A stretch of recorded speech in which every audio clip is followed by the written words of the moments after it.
Hello students, आज हम देखेंगे माइक्रो इकोनॉमिक्स। माइक्रो इकोनॉमिक्स के अंतर्गत डिक्रीज। पिछले चैप्टर में हम लोगों ने देखा था इंक्रीज इन डिमांड। आज हम देखेंगे decrease in demand when due two factors other than price. जब फैक्टर्स के कारण अदर देन प्राइस के अपेक्षा लेस क्वांटिटी ऑफ गुड्स, यानी जो गुड्स की क्वांटिटी हैं वो लेस डिमांड की जाती हैं, is demanded at that price और same quantity of goods is demanded at less price, it is called decrease in demand. In this case, entire demand curve shifts downward to the left of the initial demand curve. अब decrease in demand को हम लोग दो category में बांट सकते हैं, एक ए और बी। ए के अंतर्गत सेम प्राइस लेस डिमांड और लेस प्राइस सेम डिमांड, जिसमें हम टेबल और ग्राफ को देखते हैं। सेम प्राइस लेस डिमांड के अंतर्गत टेबल और ग्राफ क्या है, और लेस प्राइस सेम डिमांड के अंतर्गत टेबल और ग्राफ क्या है। तो सेम प्राइस लेस डिमांड यानी प्राइस जब हमारा कांस्टेंट रहे और उस कांस्टेंट प्राइस के अंतर्गत हमारा जो क्वांटिटी डिमांडेड है वो क्या होगा, वह हमारा लेस होगा।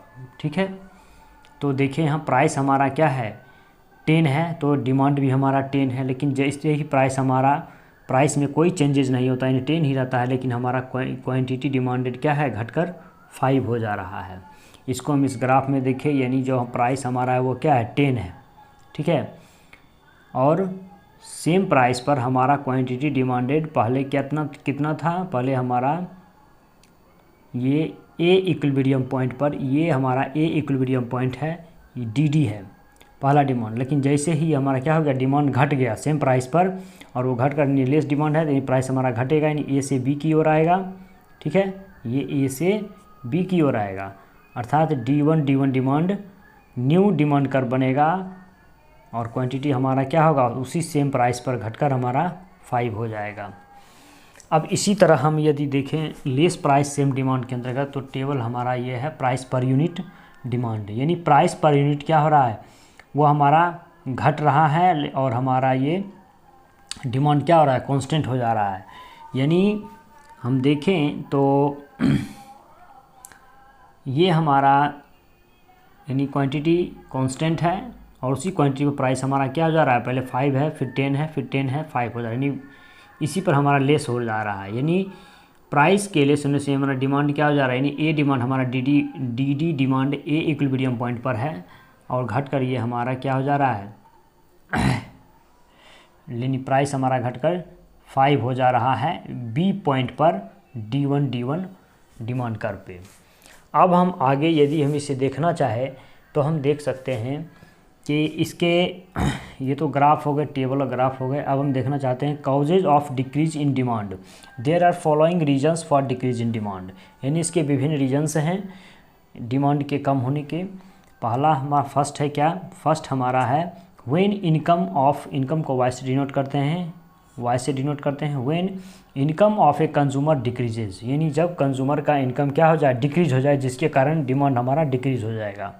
सेकेंड हमारा when price of substitute goods decrease, यानी जो सब्सटीट्यूट्स गुड्स हैं जैसे टी एंड कॉफ़ी, यानी उसका जब प्राइस क्या होगा, वो हमारा डिक्रीज करेगा, तो हमारा डिमांड भी क्या हो जाएगा, डिक्रीज करेगा। नेक्स्ट है हमारा when price of complementary goods increases, यानी जब कॉम्प्लीमेंट्री गुड्स का प्राइस, अर्थात यानी कार और पेट्रोल वो क्या है, कॉम्प्लीमेंट्री गुड्स है, तो इसका जब प्राइस क्या होगा, इंक्रीज होगा, तो हमारा डिमांड क्या होगा, डिक्रीज होगा। नेक्स्ट हमारा है व्हेन टेस्ट हॉबीज डिक्रीजेज, यानी जब कंज्यूमर का टेस्ट हॉबीज़ क्या हो जाए, डिक्रीज हो जाए, जिसके कारण due to change in fashion और क्लाइमेट, यानी ये किसके कारण टेस्ट और हॉबीज़ डिक्रीज होगा, तो ये फैशन और क्लाइमेट के अनुसार क्या होगा, ये हमारा टेस्ट और हॉबीज़ डिक्रीज़ करेगा, और जिसके कारण हमारा डिमांड जो होगा वह क्या होगा, वह हमारा डिक्रीज़ कर जाएगा। नेक्स्ट है हमारा decrease in number of buyers, यानी बायर्स की संख्या के कम होने के कारण डिमांड क्या होगा, डिक्रीज होगा।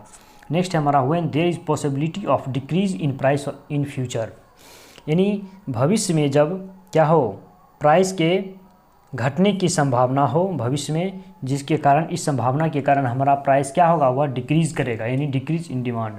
नेक्स्ट हमारा लास्ट है और वो है when there is possibility of income decrease in near future, यानी आने वाले नज़दीक भविष्य में, यानी नियर फ्यूचर में क्या होगा, हमारा इनकम यदि डिक्रीज़ करेगा तो जिसके कारण डिक्रीज होने की संभावना हो, जिसके कारण हमारा यह डिमांड क्या होगा, डिक्रीज होगा।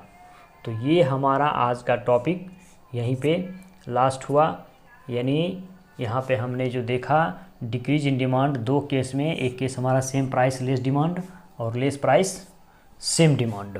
इसी के साथ आज का ये टॉपिक हमारा द एंड हुआ।